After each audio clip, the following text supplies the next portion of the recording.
betrayal. This is the sound of betrayal.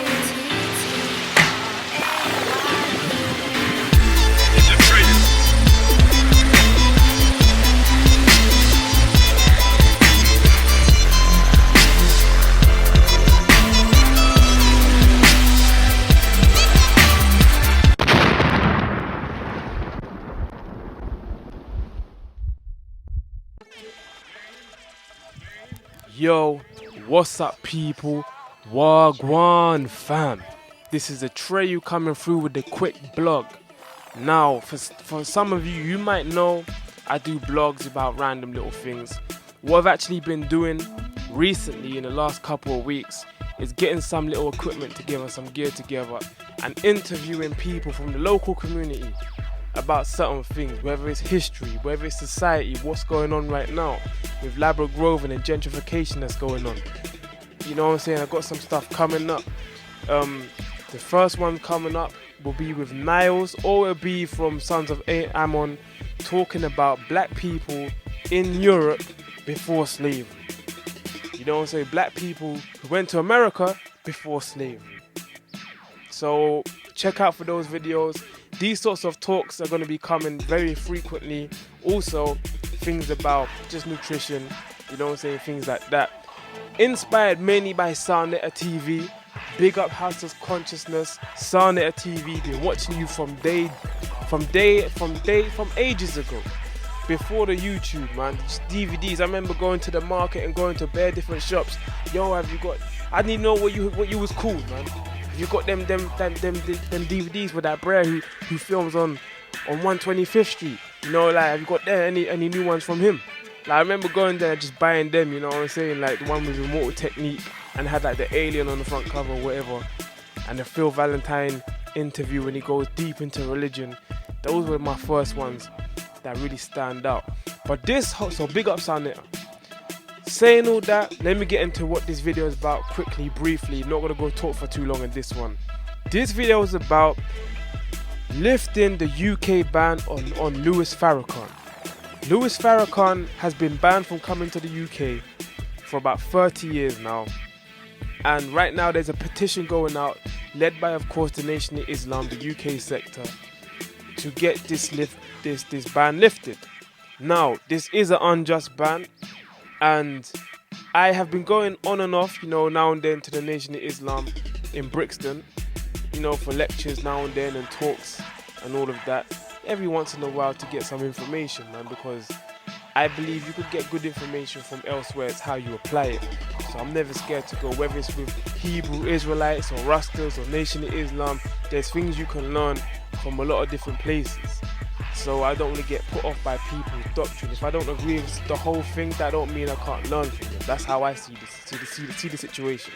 So that goes on to why I believe we all need to get involved in this. Yeah, you listening right now, you. I don't give a fuck if you don't. I shouldn't even swear, but forget. Like, I don't even care if you don't care about Farrakhan and listen, you don't know. Let me just tell you this. One, I don't care what doctrine you follow or what is your religious belief. Whether you're a Hebrew Israelite that don't really like Farrakhan because of your Islamic teaching or because certain things that you think is shady. Or whether you're Orthodox Muslim that don't believe he's a real Muslim. Whether you're a Rasta or just a Pan-Africanist or black nationalist who believes, he had something to do with Malcolm's death.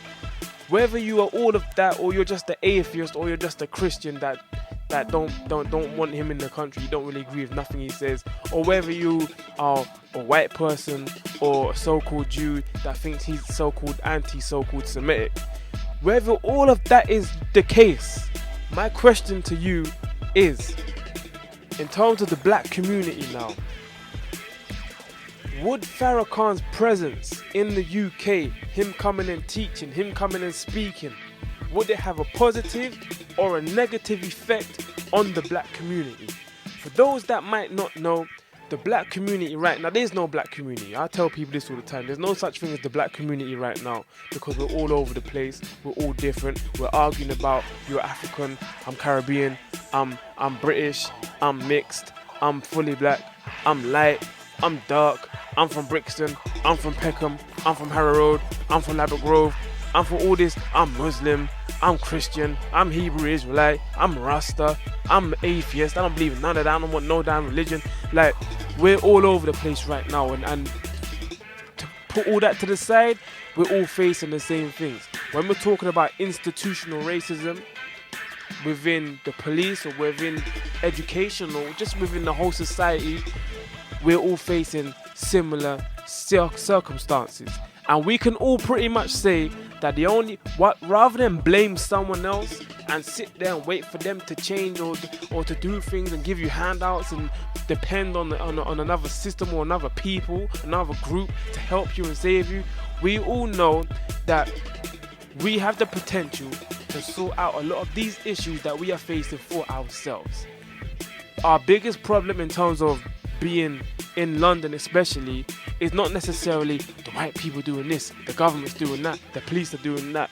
It's the fact that we are doing things and not doing things to each other. We're doing negative things and we're not doing positive things to and for each other. We know this. So my question is, or it's really a rhetorical question, would Farrakhan's presence in the UK, would it be a negative?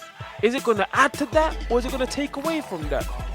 Think of it. There's no question in my mind if it's a positive, negative, or negative effect that he will have. To me, the only question is how positive. And that's when it comes down to debate. Because we can debate about certain teachings or what he stands for, this and that, but there's no other thing. So I'm trying to help do what I can. This blog, going out getting signatures and things like that. All it is a simple petition. There's no long thing. If you don't know much about Farrakhan, up in 30 seconds, Farrakhan is the perceived leader of the Nation of Islam right now. That's down to debate, which depends on who you follow. Farrakhan was the person underneath Malcolm X when Malcolm X was in the Nation of Islam. When Malcolm X left the Nation of Islam, Farrakhan rose to basically take his place as being the spokesperson for the leader of the Nation of Islam, who was called Hilary Muhammad. Since then, he has gone on to do the Million Man March twice. Rappers, actors, they all look up to Farrakhan. You know what I'm saying? They respect Farrakhan to the highest degree. You know what I'm saying? Like these sorts of things. He was just on the Breakfast Club not too long ago. He was on Sway in the Morning not too long ago. You need to think, if this man was so evil or so bad or so negative or so racist or so whatever, like why would he be on these platforms first of all? Why would so many people respect him second of all? And why would he have such a positive impact in terms of, you might not agree with the doctrine, but we cannot sit here and say that his teachings or his organization that he is in charge of right now, that they are not cleaning people up, they're not giving people jobs, they're educating young black children. Even in the UK, this is what they're doing. You know what I'm saying? They're always at the forefront of black economics, building amongst each other, businesses amongst each other, education amongst each other, no matter your religious background. They do these works. So what I'm saying is, we should all get signed in, we should all get involved in this petition. First name, last name, address, postcode, email, that's all you need to sign a petition. You can go on Twitter, it's at @lifttheban_, @lifttheban_. Facebook, Lift the Unjust Ban, and you can email freedomofspeech@noi.org.uk. freedomofspeech@noi.org.uk. Contact me, attrayu@gmail.com. attrayu@gmail.com. Just tell me those information. I'll put you on a petition. Serious people only, no joke thing. We need to actually start making changes for ourselves right now. This generation, we've got the equipment. We've got a lot of people with the intelligence. Whether we've got people that's gone to university to do all these subjects: business, economics, mathematics, science, media. We got all of these things at our disposal. How are we going to use them? Farrakhan is a good person that could come forward and teach us a lot of things. Whether you agree with everything he says or not. Him being banned from the UK, if it was such a serious subject, it'd be a joke. But it's not. So come on, He's a good leader. He has a lot of good messages. So let's just do this. Whether you're from the States or whatever, you know, you can help us in some sort of way. But this is mainly for people in UK. Come on, let's lift the ban. Get at those pages, or get at me, sign a petition, get involved, get people to sign a petition, get a form yourself. It's not hard, it's not no money. They're not asking for no money or no nothing like that. Come and visit every Sunday. They're not doing none of that. Just sign your name and all that. And we need 30,000 to get this ban lifted. So yeah, this is Atreyu. More stuff, more videos coming soon. Mixtape on the way. So yeah, get at me, producer, all of that, producer, rapper.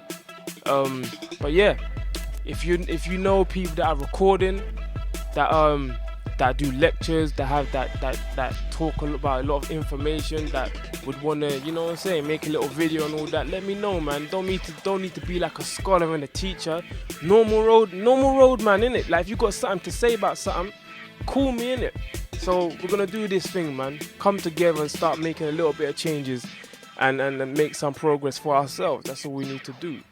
So yeah, this is Atreyu. Big up everyone that's watching. Get involved in this. Just contact me, man. It's not a hard thing to do. The last thing I want you to think about is, would his impact be positive or negative in terms of the black people in this country? That's all. Not doctrine, this and that. Right now, 2015. What would it be? And if it's positive, you need to email me or go on one of those pages. So yo, bless up.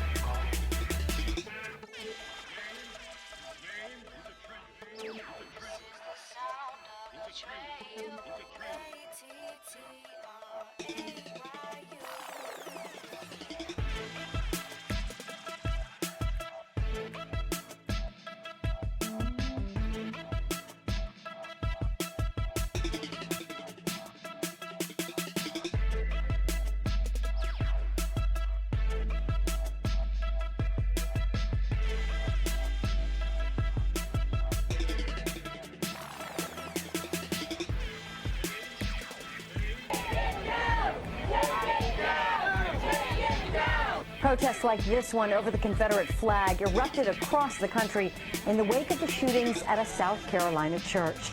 It is just the latest in what feels like a series of protests and demonstrations over the last year focused on race relations that started with the death of Michael Brown in Ferguson, Missouri. Today, a group of religious leaders came together to call for justice for all. D.C. Bureau Chief Sam Ford reports from Northwest with a look at plans to mark the anniversary of the Million Man March. Though it was billed as a press conference, it was anything but. It was a rally for Nation of Islam Minister Louis Farrakhan and against many of the recent events from Ferguson to Charleston that have angered African Americans. We came to tell every racist, white supremacist, we don't die, we multiply. We gotta get justice or else. That was the repeated theme, justice or else. Because it's black lives that are being slaughtered. We know what justice is.